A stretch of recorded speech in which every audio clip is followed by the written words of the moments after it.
உலகம். நடைமுறையில உலகத்துல என்ன வித்தியாசமான நிகழ்வுகள் நடக்குது, நாளைக்கு இது வந்து என்னவா வந்து மாறுவதற்கான வாய்ப்பு இருக்கு, கூடுமான வரைக்கும் வேதம் இதை பற்றி என்ன சொல்றது.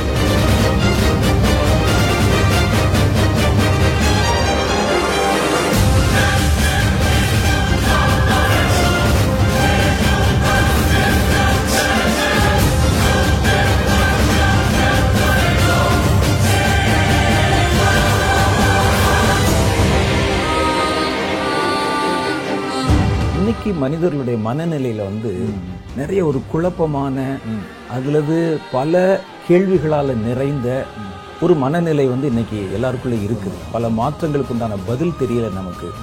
இது என்னவாகும் தெரியல, நம்முடைய பிள்ளைகளுடைய நிலை என்னாகும் தெரியல.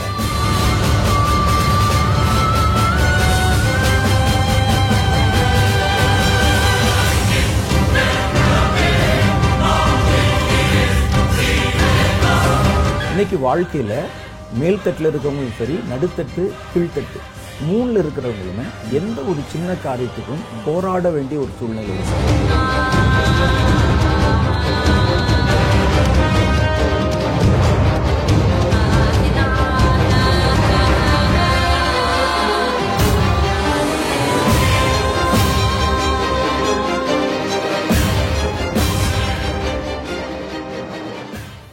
Price Lord brother. Praise the Lord brother. எப்படி இருக்கீங்க? ரொம்ப நல்லா இருக்கு. ஊழியங்கள்லாம் நல்லா போயிட்டு இருக்குது. போகுது ஆண்டவருடைய கிருபையினால. ஊழியம் ஒரு பக்கம் இருந்தாலும் நிகழ்ச்சிகள் வந்து ரொம்ப நல்லா போகுது. கண்டிப்பா. அதுல வந்து நிறைய பேர் என்ன சொல்றாங்க அப்படின்னு கேட்டா, எங்க மனசுல என்ன இருந்ததோ அத ஏற்ற சமயத்துல சரியான நேரத்துல அந்த கேள்விகள், நாங்க கேட்க விரும்பின கேள்வி எல்லாம் அந்த சகோதரர் வந்து கேட்டாரு. அப்ப எல்லாருடைய மனசுலயும் இப்ப நீண்ட நாட்கள் ஆகுறதுனால இந்த எழுப்புதல் அப்படிங்கறதே சிலர் சொன்ன மாதிரி அது உண்மை இல்லையோ, ஏன்னா பைபிள்லயுமே எழுப்புதல்ங்கிற வார்த்தை இல்லையே அப்படின்னு கூட எங்க மனசுல அடி மனசுல அப்படி தோண்டிக்கிட்டே இருந்தது. சரி, நம்ம பாக்குற எல்லாமே எதிர்மறை காரியங்களா நடக்கிறதுனால இந்த அரசாங்கத்துல மாற்றங்கள் வரல, அல்லது வந்து பொருளாதாரத்துல வீழ்ச்சி உண்டாகுது, இந்த மாதிரி பல சம்பவங்கள் பார்க்கும்போது அப்ப எழுப்புதல் வரலையே அப்படிங்கிற மாதிரி ஒரு சந்தேகம் இருந்துச்சு. நாங்க என்னென்னலாம் மனசுல நினைச்சோமோ அதெல்லாம் அவர் வந்து கேள்வியா சொல்லி எங்களுக்கு இப்பதான் வந்து எழுப்புதலுக்கும் அதுக்கும் சம்பந்தம் இல்ல, அப்ப கர்த்தர் சொல்லியிருந்தா எந்த சூழ்நிலையிலும் அது வந்து வந்துரும், நாமளா தான் தவறான ஒரு எதிர்பார்ப்பை வந்து வச்சிருந்தோம், அப்ப தேசம் அப்படி மாறினா தான் எழுப்புதல் வரும் அப்படின்னு நம்மள ஒரு தவறான ஒரு கருத்தை நம்ம வந்து வச்சிருந்தோம். அதுக்கப்புறம் சொன்ன பிறகுதான் ஆமா உண்மைதானே, எந்த எழுப்புதலும் தேசத்தை மாத்திட்டு வரல, எழுப்புதல் வந்த பிறகு கூட தேசங்கள் மாறினதா கூட நமக்கு தெரியல பல இடத்துல. அப்ப அது மாதிரியான காரியங்கள் வரும்போது இது கர்த்தரே சொல்லி இருக்கிறாருன்னு காண்பிச்ச வசனங்கள் அதெல்லாம் வரும்போது கர்த்தர் சொன்னது எப்பவுமே தடைபட மாட்டாது அப்படிங்கிற ஒரு நம்பிக்கைக்குள்ள வந்துட்டோம். அதனால நிகழ்ச்சி ரொம்ப நல்லா இருக்கு அப்படின்னு கருத்து தெரியும். இதுல ஒரு விஷயம் என்ன, நிகழ்ச்சியில வந்து நான் ஒரு சின்ன பாட்டு தான் பண்றேன், எனக்கு பின்னாடி நமக்கு பெரிய டீம் இருக்காங்க, அவங்க தான் அந்த புல் வேலைகள்லாம் பண்றாங்க, எல்லாம் செய்யறது அவங்க தான். என்னால முடிஞ்ச ஒரு சின்ன விஷயம் இல்ல. பொதுவா வந்து என்னன்னா, நல்ல கேள்விகள் தான் நல்ல பதிலை உருவாக்கும்னு பழமொழி சொல்லுவாங்க. அப்ப வந்து வெறும் பதில்களை வச்சு ஒன்னும் நம்ம செய்ய முடியாது. அப்ப வந்து ஏற்ற சமயத்துல உரசனாத்தான் உள்ள இருக்கிற குச்சி வந்து எரியும். அந்த மாதிரி அது மாதிரி வந்து என்னன்னா, இப்ப அதை வந்து கொண்டு வர்றதுக்கு சில கேள்விகள் நமக்கு ரொம்ப தேவைப்படுது. அந்த கேள்விகள் பார்க்கிறவருடைய இருதயத்துல இருக்கிற கேள்வி இருக்கிற பட்சத்துல அது உண்மையிலேயே அவங்களுக்கு அது பிரயோஜனப்படுறதா இருக்கு. அப்ப அவங்க நினைக்காத ஒரு காரியத்தை நம்மளா பேசிட்டு இருந்தோம்னா அது அவங்களுக்கு அந்நிய காரியம் போயிடும். அப்ப அதனால வந்து நம்ம என்ன செய்யறோம் அப்படின்னு கேட்டா, இத வந்து அவங்க வந்து ரொம்ப நாங்க பார்த்து நாங்க ரொம்ப லைக் பண்றோம். அப்படின்னா நான் அவங்க சொல்ற மாதிரி அந்த விட்ட கேள்வியில இருந்து நான் கேட்கட்டும். சரி கேளுங்க. ஆனா லாஸ்ட் வீக் நான் வந்து 2 விஷயங்கள் கேட்டிருந்தேன். அதான் நீங்க வந்து ஒரு அவங்களுடைய சார்பில இருந்து அந்த கண்ணோட்டத்துல பாக்குறதுனால இந்த நிகழ்ச்சி ரொம்ப சுவாரஸ்யமா போயிட்டு இருக்கு. கண்டிப்பா கண்டிப்பா. அதான் அவங்க சார்பில் கேட்கும் போது ஒன்னு வந்து எழுப்புதல் குறித்து நீங்க நிறைய செய்திகள் சொல்லியிருந்தீங்க. சமீப காலத்தில் நான் பார்த்த சில செய்திகள்ல பார்க்கும்போது, இந்த ரீசெண்டா பார்க்கும்போது இந்த எளிய ஊழியர்கள் வந்து கர்த்தர் வந்து நிறைய எழுப்புவாரு, அந்த எழுப்புதல் டைம்ல வந்து வருவாரு, எழுப்புவாங்க, அந்த மாதிரி சில விஷயங்கள்லாம் நீங்க சொல்லியிருந்தீங்க. அதை குறித்து நம்ம கொஞ்சம் பேசலாம் அப்படின்னு நான் யோசிக்கிறேன். நான் எளிய ஊழியர்கள் வந்து எழுப்புவாங்க. அதுக்கு முன்னால வந்து இந்த எழுப்புதல் எதுக்குன்னு ஒரு கேள்வி, அது ஒரு கேள்வி கேட்டீங்க. எழுப்புதல் எதுக்கு அப்படின்னு ஒரு கேள்வி கேட்டீங்க. ஏன் நீங்க அந்த கேள்வி கேட்கறீங்க அப்படின்னு சொன்னா, இந்த கேள்வி அநேகருடைய மனசுல இருக்கும். ஏன்னா புதிய ஏற்பாட்டு கால எழுப்புதலுக்கும் வருகைக்கும் இடையில பல ஆயிரம் வருஷங்கள் இருந்தது. 2000 வருஷத்துக்கு மேல இருக்கு. பழைய ஏற்பாட்டுல இருந்து புதிய ஏற்பாட்டு வரைக்கும் வர்றதுக்குமே நிறைய வருடங்கள் வந்து இடையில இருந்தது. இப்ப இது கடைசி காலம்னு சொல்றோம். இந்த கடைசி காலத்துல இந்த எழுப்புதலை வச்சு என்ன ஒரு பெரிய காரியம் செஞ்சிட முடியாது. நிறைய சபைகளை எழுப்பிட முடியாது. அது வந்தாலும் பிரயோஜனம் இல்லை. அதுக்கு பிறகு வருகிற நாட்கள் குறுகினது. அதுக்கு பிறகு வந்து அந்தி கிறிஸ்துவனுடைய ஆட்சி வந்துரும், உபத்திரவ காலம் வந்துரும். இப்ப இருக்கிற மாதிரி ஆர்கனைஸ்டா வந்து தேவனுடைய பிள்ளைகள் செயல்பட முடியாது. இப்பெல்லாம் பாத்தீங்கன்னா அமைப்புகள் வச்சிருப்பாங்க, ஜெபக்குழுக்கள், ஜெப கூட்டங்கள்ல வச்சிருப்பாங்க. இந்த உபத்திரவ காலம்லாம் வந்துச்சுன்னா இதெல்லாம் இதுவே யார் எங்க இருப்பாங்க, சிதறி போயிருவாங்க. அப்படிப்பட்ட காரியங்கள் இப்பவுமே நடக்குது. சைனா போன்ற இடங்கள்லாம் அண்டர் கிரவுண்ட் சர்ச்சஸ் தான் நிறைய இடங்கள்ல இருக்குது. கரெக்ட். அப்படி இருக்கும்போது இப்ப ஒரு நீண்ட காலம் இல்லையே. இப்ப நமக்கு வந்து பார்க்க போகும்போது இந்த எழுப்புதல் எப்ப வரும்னே நமக்கு இதுக்கு முந்தின நிகழ்ச்சியில் நம்ம பார்த்தோம். முத்திரைகள் உடைக்கப்படுற காலத்துக்கு முன்னால எழுப்புதல் வந்து வருது அப்படின்னு ஒரு சின்ன ஒரு க்ளூ அங்க கொடுத்திருக்காங்க. அந்த முத்திரைகள் உடைக்கப்பட்ட பிறகு இருக்கிற நாட்கள் குறைவு. அப்ப இந்த எழுப்புதலை வச்சு என்ன சாதிக்க போறாங்க அப்படிங்கிறது நமக்கு தெரியல. அப்ப அதனால நம்ம என்ன, அதுக்கு வந்து எதுக்கு அது வந்து முக்கியத்துவப்படுது அப்படின்னு சொன்னா, இந்த எழுப்புதல் அந்த உபத்திரவ காலம் வர்றதுக்கு முன்னாலே வந்துருது. இதுல வந்து எனக்கு தெரிஞ்சு 2 பர்பஸ் இருக்கதா எனக்கு தோணுது. சொல்லுங்க. ஒன்று வந்து என்னன்னு கேட்டா, இப்ப நம்ம இதுக்கு முந்தின நிகழ்ச்சியில் நம்ம வந்து பேசிக்கிட்டோமே, அது பேசின மாதிரி சபைகள் எல்லாமே மேக்சிமம் நம்ம கண்ணுக்கு தட்டுப்படுற, கண்ணுக்கு எட்டிய தூரம் வரைக்கும் அது வந்து பாத்தீங்கன்னா ஒரு மாதிரி கரப்டடா இருக்க மாதிரி இல்ல. பெரிய பெரிய ஊழியங்கள், ஊழிய அமைப்புகள், நிறுவனங்கள், ஸ்தாபனங்கள் வந்து இந்த கூட்டங்கள் வந்து நாங்க உலகத்தை சந்திக்க போறோம், கலக்க போறோங்கிற மாதிரி காரியங்கள் ஆர்கனைசேஷன் மாதிரி தான் இருக்கே தவிர ஆவிக்குரிய இதுல பெரிய வளர்ச்சியோ ஒரு உச்சகட்டத்தில் இருக்கிற மாதிரி ஒண்ணும் இல்லை. எல்லாம் பணத்திலையும் பதவியிலும் தான் வந்து கடைசியில் முடியும். அப்படி இருக்கும்போது இப்ப இந்த ரகசிய வருகை வந்தால் கர்த்தர் எப்படி ஒரு குறிப்பிட்ட கூட்டத்தை, ஒரு சபையை வந்து எடுத்துட்டு போவாரு? அப்ப ரகசிய வருகையினுடைய நோக்கமே மணவாட்டியை கர்த்தர் எடுத்துட்டு போகணும். அதானே? அப்ப இப்ப நம்ம பார்க்கும்போது அந்த மணவாட்டி நம்ம கண்ணுக்கு நேரம் பெருசா ஒண்ணும் தெரியல. அப்போ இதுக்கு முன்னால ஒரு எழுப்புதல் வரும்போது இது முதல்ல மணவாட்டியையும் ஆயத்தப்படுத்தும். மணவாட்டி வந்து இப்ப எழுப்புதலானவங்க சபைக்குள்ள வர்றாங்க, அவங்க எல்லாம் இப்போ அவங்களும் சேர்ந்து வந்து அந்த எழுப்புதல்ல பங்கு பெறாங்க. பங்கு பெற்று அந்த சபை வந்து இப்ப சுத்திகரிக்கப்படுது. அப்போ சோர்ந்து போன ஒரு ஆள் சபையில இருக்கிறாருன்னா எழுப்புதல இருந்து வரக்கூடிய புதுசா வரக்கூடிய இவங்களையுமே உற்சாகப்படுத்தி கொண்டு போயிருவாங்க. இல்ல, இவங்க வழியா தானே எழுப்புதலும் வருது. வரும்போது அப்ப என்ன செய்யறாங்கன்னா சபைக்குள்ளயுமே ஒரு ரிவைவல் சொன்ன மாதிரி எழுப்புதல் அடைஞ்சு உள்ள வர்றவங்களை பார்த்தோன்னே அவங்க எழுப்புதல் அடைக்க வாய்ப்பு இருக்கு. அப்ப அந்த மாதிரி எழுப்புதல் வரும்போது இந்த சபை வந்து சுத்திகரிக்கப்படுறது. சரி, ஏன்னா அந்த எழுப்புதலை பற்றி நம்ம பேசின பழைய செய்தி உங்களுக்கு ஞாபகத்துக்கு வருமானால் அதுல வந்து 7 விதமான எழுப்புதல் சொல்லியிருக்கோம். கண்டிப்பா. அதுல ஒரு எழுப்புதல் வந்து சுத்திகரிப்பு எழுப்புதல் அப்படின்னு. அப்ப எதை சுத்திகரிக்க போறாங்க? ஏதோ ஒன்றை நீங்க பயன்படுத்த போறீங்க, எடுக்க போறீங்கன்னு சொன்னா தான் நீங்க சுத்திகரிப்பீங்க. ஒரு பிளேட் இருக்கு, சாப்பிட போனீங்கன்னா ஒரு தடவை கழுவுவீங்க. அப்ப கர்த்தர் வந்து இப்ப சபை எடுக்க போறார். அப்ப எடுக்க போறதுக்கு முன்னால இந்த கடைசி கால எழுப்புதல்ல முதல்ல சபைகளுக்குள்ளேயும் ஒரு சுத்திகரிப்பு வந்துடும். சபைகளுக்குள்ள ஒரு சுத்திகரிப்பு வந்தா கர்த்தருடைய ரகசிய வருகை வரும்போது இந்த சுத்திகரிக்கப்பட்ட சபைகளை கர்த்தர் எடுத்துட்டு போயிடுவார். இப்ப வந்து எல்லாம் துருப்பிடிச்சு போன மாதிரி சுத்திகரிப்பு வந்து அவசியம். அப்ப இந்த சுத்திகரிப்பு மாத்திரம் இல்ல, அந்த எழுப்புதல் வந்து அவசியம். அந்த எழுப்புதல சுத்திகரிப்பு ஒண்ணு இருக்கு. அப்ப முதல்ல அந்த எழுப்புதலுடைய ஒரு பர்பஸ், அப்ப கர்த்தர் எடுக்க போகிற தன் மணவாட்டியை அலங்கரிப்பதற்காக. அப்ப வந்து முதல்ல வந்து இந்த சபையை எடுக்க போகிற சபைக்கு பேரு மணவாட்டி சபைன்னு சொல்றாங்க. மணவாட்டினா திருமணத்துக்கு ஆயத்தப்பட்ட ஒரு பெண்ணு. அப்ப ஒரு பெண் சும்மாவே எப்பவுமே தன்னை அலங்கரித்து கொண்டாலும் அந்த திருமணத்துக்கு முன்னாலதான் அவங்க வந்து அலங்கரிக்கவே படுவாங்க. அது வந்து வேற மாதிரி ஒரு மணப்பெண்ணுடைய அலங்காரங்கிறது ஒரு பெண் ரெகுலரா பண்றது இல்ல. அதுக்கு சில புரோட்டோகால்ஸ் இருக்கு. ஆமா. இப்போ வந்து தினமா வந்து நம்ம பிள்ளைல உங்க வீட்டுல பொம்பளை பிள்ளை இருந்துச்சுன்னா தினமா அந்த மாதிரி ட்ரெஸ் பண்ணி ஸ்கூலுக்கு கிடையாது. அப்ப அது பர்டிகுலர் டயத்துல தான் அதுக்குன்னு ஒரு விசேஷித்த ஆயத்தம், உண்மைதான், மணவாட்டியின் ஆயத்தம்னே ஒண்ணு இருக்கு. அப்ப இதை வந்து செய்யறதுக்கு ஆவியானவர் சபைகளுக்குள்ள ஒரு எழுப்புதலை கொண்டு வராரு. அது வரைக்கும் சும்மா சுத்திட்டு இருந்த சபைகள் இதெல்லாம் வந்து ஒரு உணர்வடைந்து எழுப்புதல் அடைந்து அப்ப கர்த்தர் பக்கத்துல அவங்க திரும்பி அது சபைகளுக்குள்ள நடக்கிற எழுப்புதல். அந்த எழுப்புதல் வந்து இந்த சபை வந்து எழுப்புதல் அடையும் போது அவருடைய ரகசிய வருகை வரும். கண்டிப்பா அந்த ரகசிய வருகை வரும்போது என்ன செய்வாங்கன்னா இப்பதான் அவங்களை வந்து எடுத்துட்டு போக முடியும். அந்த மணவாட்டியினுடைய ஆயத்தம் அங்க நடந்திருக்கும். கரெக்ட். இவங்களை எடுத்துருவாரு. அப்ப நீங்க ஏற்கனவே சொன்னீங்களே இந்த எழுப்புதல் வரும்போது சபைக்குள்ள எழுப்புதல், வெளியிருந்து வர்றவங்க சபைக்குள்ள வருவாங்கன்னு சொன்னீங்களே, அவங்க உள்ள வர்றாங்கல்ல, அவங்க இப்பதான் புதுசா வர்றாங்க. அவங்க இன்னும் ஆயத்தமாக வேண்டிய பல காரியம் இருக்கு. ஒரு பெண் குழந்தையா இருந்தாலே நீங்க திருமணம் செஞ்சிட முடியாது. அவ திருமண வயதை எட்டினா தான் பண்ண முடியும். அப்ப இவங்க வந்து அடுத்த கட்டமா வந்து பிறந்தவங்க இவங்க வந்து நிரப்புவாங்க, அவங்க காணாம போயிடுவாங்க. அப்ப இந்த எழுப்புதல் வந்து 2 வேலை நடக்குது. ஒன்னு, அது எடுத்துக்கொள்ளப்பட வேண்டிய மனவாட்டியை ஆயத்தப்படுத்துது, சுத்திகரிக்குது. 2வது, அடுத்த ஒரு கூட்டத்தை ஆயத்தப்படுத்தி 2வது வருகைக்காக அவங்களை ஆயத்தப்படுத்தி வைக்குது. அந்த அப்ப வரக்கூடிய எழுப்புதல் கர்த்தருடைய 2வது வருகையிலே தேவனுடைய ராஜ்யத்தில் பங்கு பெறக்கூடிய ஒரு கூட்டம் ஜனத்தை வந்து தேசத்துல எழுப்புது. புதுசா பிறந்தவர்கள் போய் ஆயத்தப்படுத்துறாங்க. கரெக்ட். இந்த புதுசா பிறந்தவர்கள், புதுசா பிறந்த ஒரு கூட்டம் வந்து அவங்க வந்து இருக்கிறாங்க.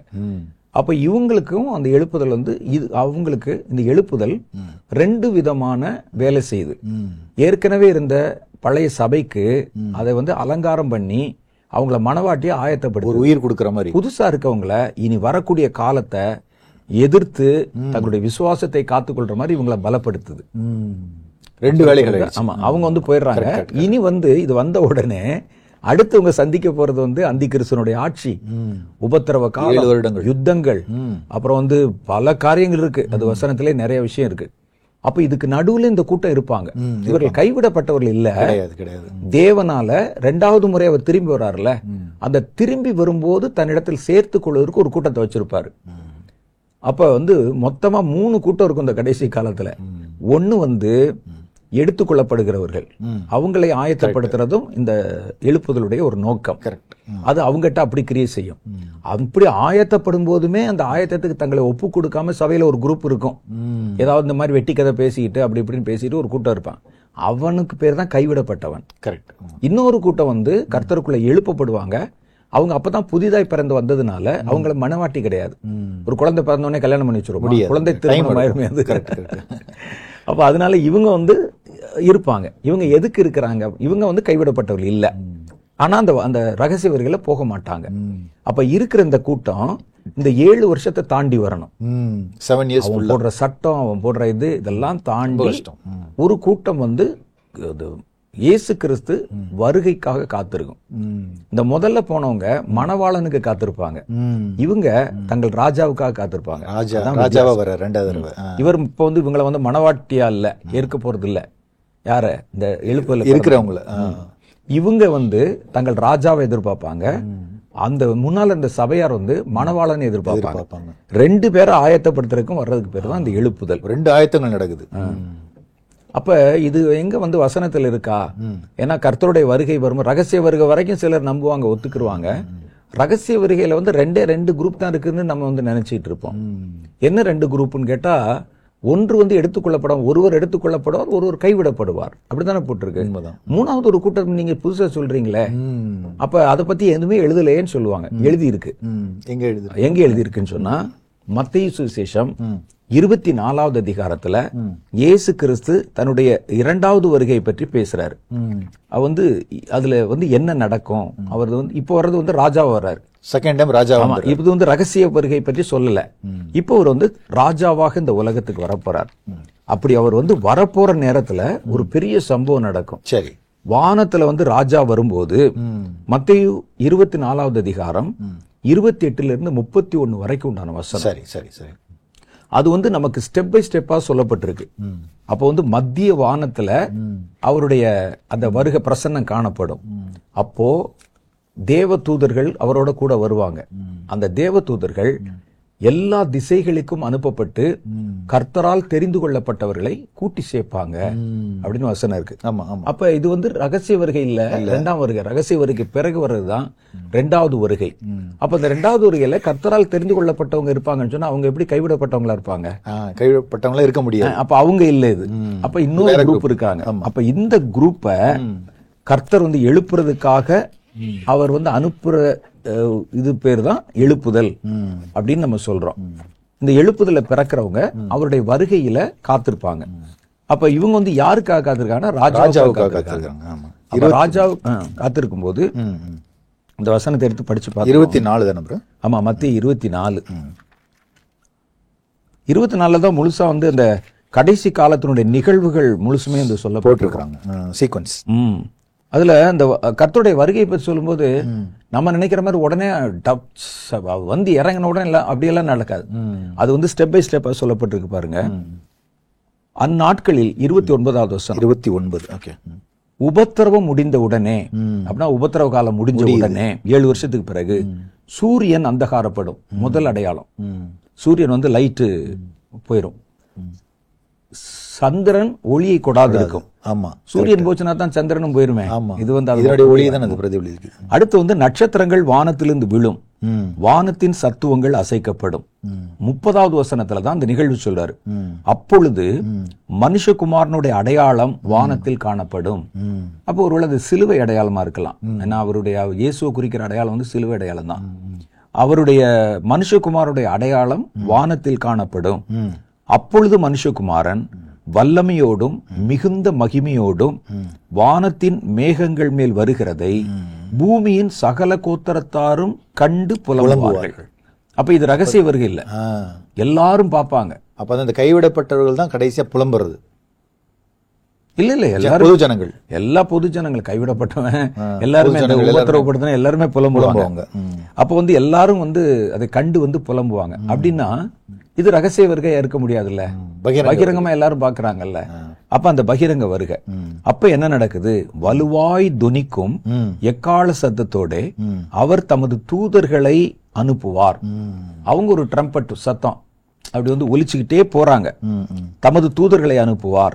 அவர்கள் அவரால் தெரிந்து கொள்ளப்பட்டவர்களை வானத்தின் ஒரு முனை முதற்கொண்டு மறுமுனை மட்டும், அப்படின்னா எல்லா 4 திசைகளில் இருந்தும் கூட்டி சேர்ப்பார்கள் அப்படின்னு போட்டிருக்காரு. இது வந்து வருகையில பகிரங்க வருகை, 2வது வருகையில் நடக்கும். இதுல நம்ம கேள்வி என்னன்னா, அந்த தெரிந்து கொள்ளப்பட்டவர்கள் யாரு அப்படின்னு ஒரு கேள்வி வருது. அந்த தெரிந்து கொள்ளப்பட்டவர்கள் தான் இந்த எழுப்புதல்ல பிறந்தவங்க.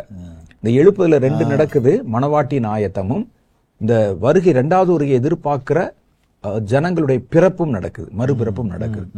அப்ப இது வந்து ஒட்டி நீங்க பாத்தீங்கன்னா இந்த எழுப்புதலுக்கும் கர்த்தருடைய 2வது வருகைக்கும் கர்த்தருடைய ரகசிய வருகைக்கும் ஒரு பெரிய ஒரு பிணைப்பு எனக்கு நமக்கு தெரியுது.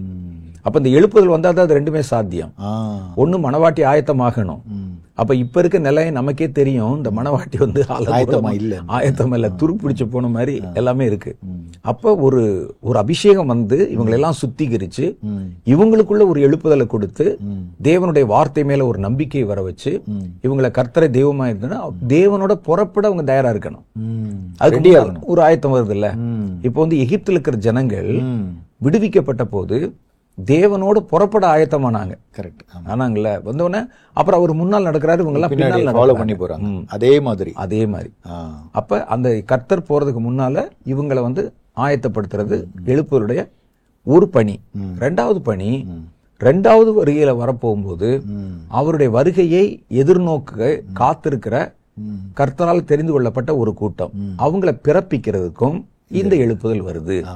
அப்ப இந்த எழுப்புதல் வந்து 2 வருகையுமே சம்பந்தப்பட்டிருக்கு. ஆமா. இப்ப இதுல எனக்கு ஒரு சின்ன கேள்வி, எப்படி இந்த எழுப்புதல் வராம போகும்? கண்டிப்பா வந்துதானே ஆகணும். ஆமா. இதுலதான் எனக்கு ஒரு சின்ன கேள்வி.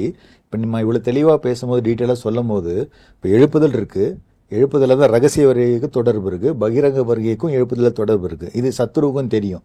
இது தன்னுடைய காலத்தை இன்னும் எக்ஸ்டெண்ட் பண்றதுக்காக தான் இந்த மாதிரி குழப்பங்கள், இந்த பிரச்சனைகள் இதெல்லாம் கொண்டு வந்து இன்னும் கொஞ்சம் எக்ஸ்டெண்ட் பண்ணலாம்னு கண்டிப்பா. அது அவனுடைய மனக்கணக்கு வந்து அப்படித்தான் இருக்கு. எப்பவுமே சாத்தானிடத்துல இருக்கிற ஒரு விசேஷ குணம் என்னன்னா, நடக்காதுன்னு தெரிஞ்சா கூட முயற்சிப்பான். அது சாத்தானுடைய ஒரு குணம்.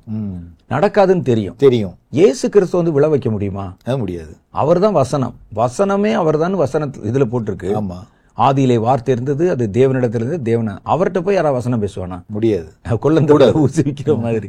அப்ப அங்க போய் மத்திய 4வது அதிகாரத்துல அவர்கிட்ட போய் வசனம் பேசுறானே, அவரை வந்து விழ வச்சிட முடியும் நம்புறானே. அப்ப அது முட்டாள்தனமான நம்பிக்கை தான். ஆனா முயற்சிக்கிறான் பாருங்க, அதுதான். அப்ப இவனுக்கு தெரியும் அந்த வருகை வந்து எழுப்புதலை எல்லாம் நம்ம தடை செய்ய முடியாது. ஆனால் வந்து என்ன செய்யலாம்னா, அது ஒருவேளை தாமதம் பண்ண ட்ரை பண்ணலாமா அப்படின்னு ட்ரை பண்றான். அவனுக்கு என்னன்னு கேட்டா, இந்த எழுப்புதலை தாமதம் பண்ண வைக்கக்கூடிய அந்த துருப்பு சீட்டு அவன் கையில இருக்கு. ஜனங்கள் வந்து இப்ப பரலோகத்துல இல்ல, பூமியில இருக்கிறாங்க. பூமி வந்து பொல்லாங்கனுக்குள்ள இருக்கு. இப்ப என்ன செய்யணும்னா, இவங்களை பயன்படுத்தி தான் அந்த எழுப்புதல் வர்றதை ஏதாவது தாமதம் பண்ண வைக்க முடியும் அப்படின்னு. எழுப்புதலுக்கு கர்த்தர் வந்து யாரை ஒரு மைய ஊழியர்களாக தேர்ந்தெடுக்கிறாரோ முதல்ல அவங்கள தான் டார்கெட் பண்ணுவான். அவங்கள வந்து மடை மாத்துறது, அவங்கள திசை திருப்புறது, நம்ம சொன்னோமே அந்த கீ பர்சன்ஸ். அப்ப ஜீசஸ் வந்து ஜனங்களுடைய ரட்சிப்புக்கு அவர் வந்து மூல காரணரா வர்றாருன்னு சொல்லும்போது அவரை திசை மாத்திரக்கு ட்ரை பண்றான். அப்போஸ்தலர் வரும்போது அவங்கள பயமுறுத்தி அச்சுறுத்தி ட்ரை பண்றான். அதே மாதிரி இந்த எழுப்புதலுக்கு வர்றவங்களை இவங்களுக்கு வேற ஒரு தந்திரம், ஒரு பணத்தை கொடுக்கறது, காசு கொடுக்கறது, அது எதுன்னு கொடுத்து இவங்களை வந்து வேற மாதிரி சோர்வடை பண்ணி அல்லது அவங்களை வழிமாற பண்ணி வேற நம்பிக்கைக்குள்ள கொண்டு போய் இந்த மாதிரி உண்மைதான். இது வந்து உலக வழக்குகளுமே வந்து அப்படித்தான் இருக்கு. இப்போ வந்து ஒரு தேசத்துல 2 தேசத்திற்கு நடுவுல யுத்தம் நடக்குதுன்னா அந்த தேசத்தை பிடிக்கணும் அப்படின்னா அவங்க என்ன பண்ணுவாங்க, அதுல யாரு கீ லீடர்ஸ்ன்னு பார்ப்பாங்க. அந்த கீ லீடர்ஸ் தான் முதல்ல வந்து க்ளோஸ் பண்ணிடுவாங்க. அப்பதான் ஈஸியா போய் பிடிக்க முடியும்ட்டு. அப்ப அதே மாதிரி ட்ரிக்ஸ் தான் வந்து இவனும் பண்றதும். அப்ப இவன் வந்து ஜஸ்ட் நம்ம ட்ரை பண்ணி பார்ப்போமே அப்படின்னு சொல்லி ட்ரை பண்றான். அவர் திட்டத்தை நிறுத்தணும்னா அந்த திட்டம் யாருக்கான திட்டமோ முதல்ல இவனை கை வச்சுட்டா அப்படின்னு இவன் கை வைக்கிறான். இந்த கை வைக்கும் போது வந்து என்ன செய்யறான்னா, அந்த எழுப்புதலுக்கு கர்த்தர் யாரை முன்குறிச்ச சில பாத்திரங்கள் இருப்பாங்க, அவங்க வழியா தான் முதல்ல ஆரம்பிக்கும், அப்புறம் உலகம் முழுசும் பரவும். அதுதான் வந்து எல்லா இடத்துலயும் நடைமுறை. மோசே, இங்க வந்து அப்போஸ்தலர்கள் அப்படி வருது இல்ல. அப்ப இவங்களை முதல்ல வந்து ஃபாலோ பண்ண வைக்கிறான். அப்ப இவங்களை வந்து இப்ப என்ன செய்யறான்னா, மிரட்டுறதெல்லாம் கூட ஜாஸ்தி கிடையாது. சரி, இவங்களை வந்து பாவத்துல விளைவிக்கிறது. இந்த எழுப்புதல் சொல்லி அவங்கள வந்து பெரிய ஐஸ்வர்யவான்களா மாத்தி சுகபோக வாழ்க்கைக்குள்ள நடத்திட்டு போயிடுறது. அந்த எழுப்புதல் ஜனங்கள்ட்ட சொல்லி நாங்க எழுப்புதலுக்காக ஒண்ணு பண்றோம்னு சொன்னா அவன் கோடிக்கணக்கில் கொண்டு வந்து கொட்டுறதுக்கெல்லாம் ஜனங்கள் இருக்கு. அப்ப இவங்க என்ன செய்வாங்கன்னா ஒரு மாதிரி கொளுத்து போக ஆரம்பிச்சிருவாங்க. இப்பதான் நீங்க கேட்ட 2வது கேள்விக்கு வந்து விடை வருது. என்ன கேள்வினா, இப்ப இந்த நேரத்துல இவங்க அதை மறந்துட்டு அதுக்கப்புறம் வந்து வெறும் சும்மா எழுப்புங்கிறது வாய் வார்த்தையாவும் பேச்சாவும் சொல்லிட்டு, ஏன்னா அதை சொல்லாம இருந்தாலே நம்ம கடை இங்க லாஸ் ஆயிரும், அதுக்காக சொல்லிட்டு உண்மையான எழுப்புதலை விரும்பாம இருந்தால் என்ன நடக்கும் அப்படின்னு கேட்டா, கர்த்தர் வந்து எந்த பிளானுக்குமே பிளான் பி ஒன்று வச்சிருப்பாரு. அப்ப 2வது பிளான் வந்து என்னன்னா, கர்த்தர் வந்து எளியவர்களை எழுப்பிடுவார். எளியவங்களை எழுப்புனா அவங்க வந்து விவரம், அது வந்து உலகத்தால் அறியப்படாதவங்க, புது நிலை கிறிஸ்தவர்கள், அந்த மாதிரி ஆட்களை எழுப்பி அவங்க மூலம் பெரிய பெரிய அடையாளங்களை செஞ்சு சரி அவங்க மூலம் அந்த எழுப்புதலை கொண்டு வரும்போது இவங்களை டம்மியாக்கிடுவார்.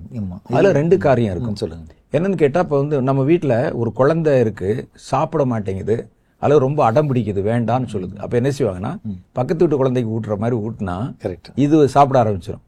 அது மாதிரி அவங்கள வந்து கர்த்தர் எழுப்புனா இவங்க வந்து இப்ப எதையும் எதிர்பார்க்காம நம்ம மறுபடியும் போனாலும் போவான், சொல்ல முடியாத வாய்ப்பு இருக்கு. அப்ப அதுக்காக வந்து கர்த்தர் வந்து அப்படியும் வந்து எழுப்புதல் கொண்டு வரதுக்கு வாய்ப்பு இருக்கு. ஆனா எது எப்படியோ இதுல எனக்கு ஒரு சின்ன ஒரு கேள்விதான் மனசுல வர்றது. ஏன்னா இப்போ நம்ம வந்து ஒரு குறிப்பிட்ட ஒரு பாத்திரத்தை வந்து கர்த்தர் ஆயத்தப்படுத்துறாரு. ஒரு சவுலே கூட எடுத்துப்போம், குறிப்பிட்ட பாத்திரத்தை ஆயத்தப்படுத்துறாரு. இவ்வளவு வருஷம் ஸ்பெண்ட் பண்ணிருக்கோம், இவ்வளவு எஃபர்ட் ஆண்டவரும் போட்டிருக்கிறாரு, அவங்களும் ஓடி இருக்காங்க, எல்லாம் நடந்திருக்கு. ஆனா அந்த இலக்கு, அந்த டார்கெட் வரும்போது சில காரணங்களால் தடுமாறுது. அப்ப கர்த்தர் வந்து சவுலை விட்டுட்டு தாவீதை அபிஷேகம் பண்ணிடுறாரு. இப்ப இது வந்து அந்த குறிப்பிட்ட ஆட்களுக்கு இப்ப சவுலுக்கு தெரியாதா, இல்ல அவர் வந்து ஏன் விட்டுட்டோன்னு ஒரு ஆதங்கம் அவருக்கு வராதா, எதனால முதல்ல அவங்க விடுறாங்க, அது விழுகையின் காரணம் வந்து ஏதாவது டிப்ஸ் இருக்கு? அதுக்கு பதில் வந்து ரொம்ப சிம்பிள் தான். வந்து வசனத்துல சொல்லும்போது, யெஷூரன் நினந்துண்ணி போய், அதாவது கொளுத்து போய் எட்டி உதைத்தான், அவன் தன் தேவனை மறந்து போனான்னு வசனத்துல இருக்கு.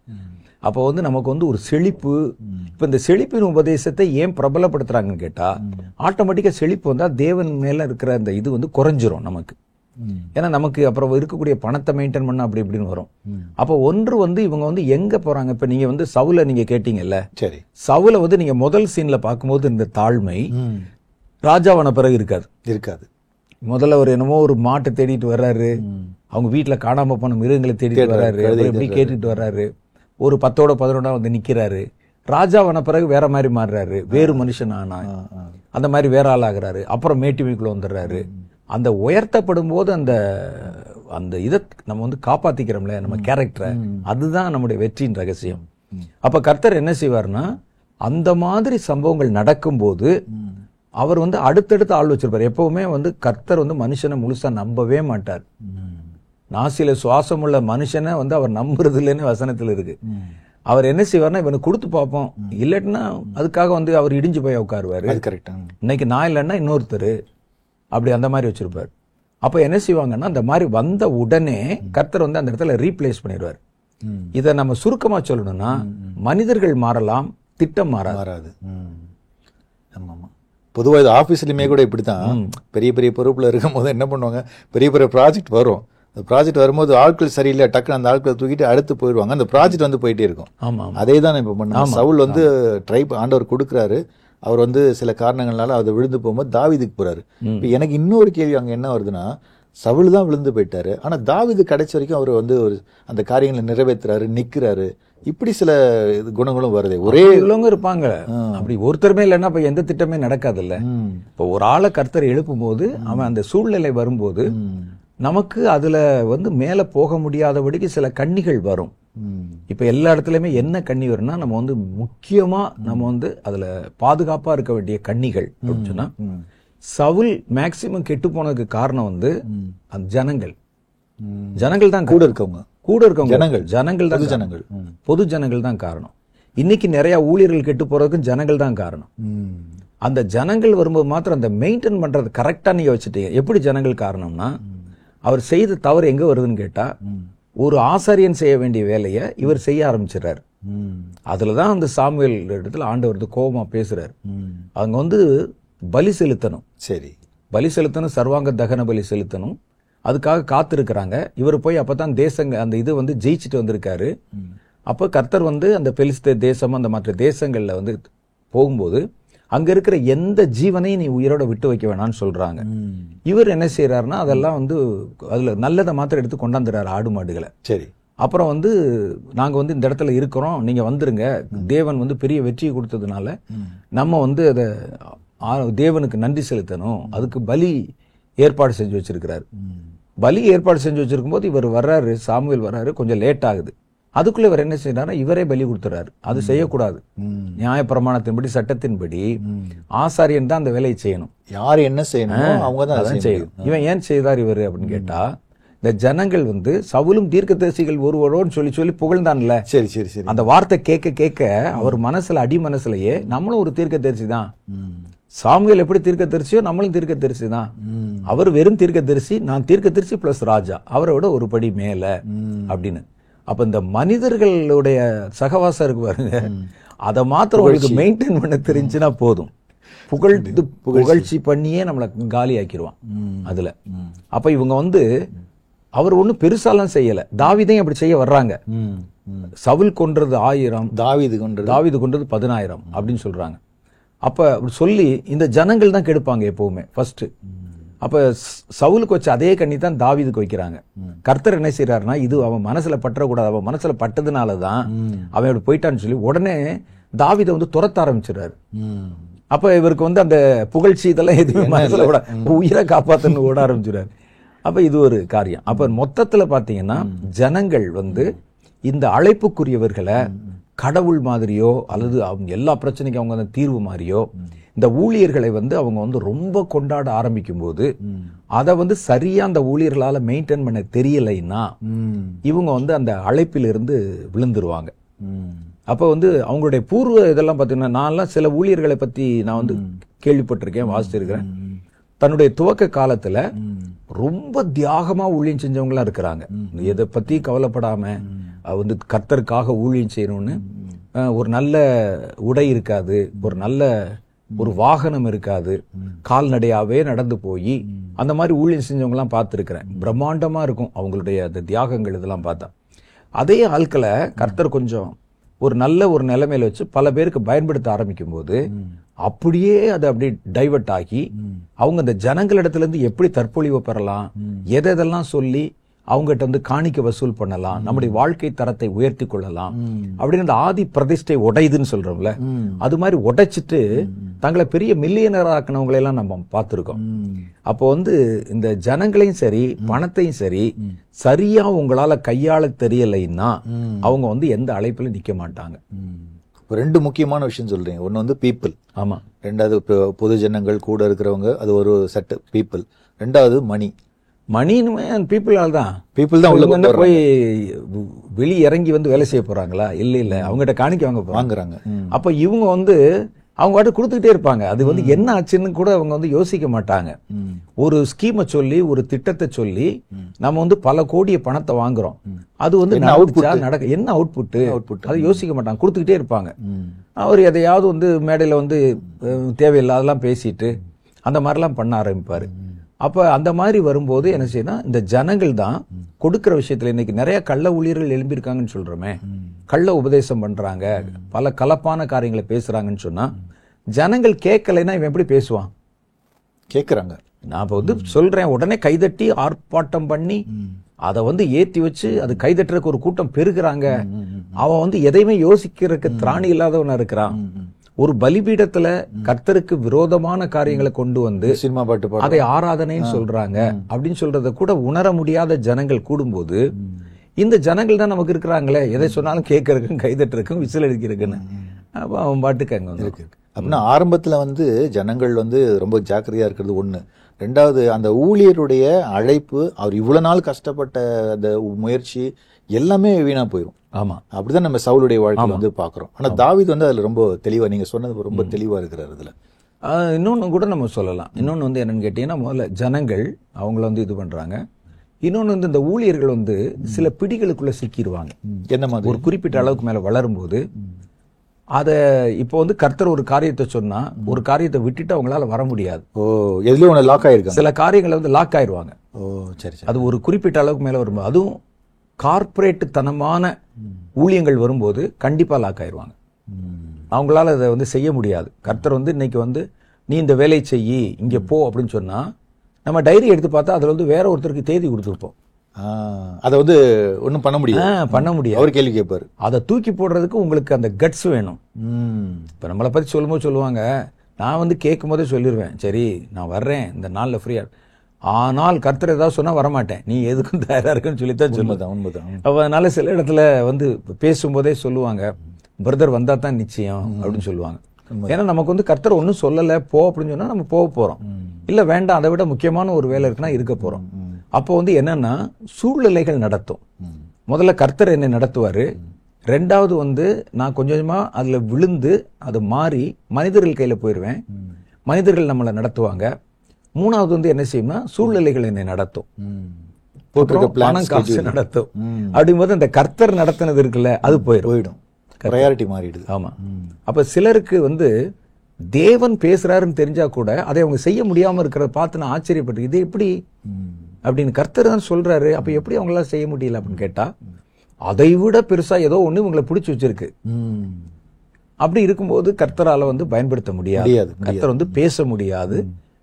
கர்த்தர் எப்பவுமே எனக்கு பெர்சனலா சொன்ன ஒரு விஷயம் என்னன்னு கேட்டா, என் வசனத்துக்கு நீ முக்கியத்துவம் கொடுத்து நடுங்கிறியா, என் வசனத்துக்கு நடுங்குனா நான் உன்னை பார்ப்பேன், இல்லாட்டி உன்னை உன் பக்கம் என் முகத்தை கூட திருப்ப மாட்டேன். அது சொல்றாரு. ஏசாயா 66வது அதிகாரத்துல போட்டிருக்கு, என் வசனத்துக்கு நடுங்குகிறவனே பார்ப்பேன் அப்படின்னு போட்டிருக்கு. இத வந்து எல்லா தீர்க்க தரிசன வார்த்தைகள் ஒரு கட்டளைகள் சொல்லும்போது முதல்ல இதை சொல்லித்தான் சொல்லுவாரு. எனக்கு பெர்சனலா என் வசனத்துக்கு நடுங்குற, நான் சொல்றேன் இந்த பிளான நீ செய்யணும்னு சொன்னா நீ செய்யணும், அதை விட்டு இந்த அவங்க நான் வந்து தேதி கொடுத்துருக்கேன் இந்த எங்கே போகணும் அங்கே போகணும்னு சொன்னீங்கன்னா அவ்வளோதான் கட்ட அப்படின்னு சொல்றாரு. அப்ப இந்த மாதிரி முடியாத மாதிரி இப்போ உள்ள நவீன ஊழியங்களுடைய அமைப்பு அப்படி இருக்கு. தேவனுடைய சித்தத்தை செய்ய முடியாது, அப்படி யாருடைய சித்தத்தையோ அல்லது ஒரு சூழ்நிலையின் அடிமைப்பட்டு அது நடத்துற பாதையிலேயோ நான் நடக்க வேண்டிய ஒரு கட்டாயத்தில் இருக்கிறதுனால இத என்னால கொண்டு போக முடியாத ஒரு சூழ்நிலை. கண்டிப்பா கண்டிப்பா. அதாவது இன்னைக்கு நிகழ்ச்சியை முடிக்கக்கூடிய நேரம் வருது, ஆனா எனக்கு மனசே இல்லைன்னு அவ்வளவு ஆழமான பல விஷயம். அதனால என்ன அடுத்த நிகழ்ச்சி தான் பேசணும்னு நினைக்கிறேன். மீண்டும் நம்ம அடுத்த நிகழ்ச்சியை சந்தித்து கண்டிப்பா கண்டிப்பா. பிரைஸ் எல்லாம்.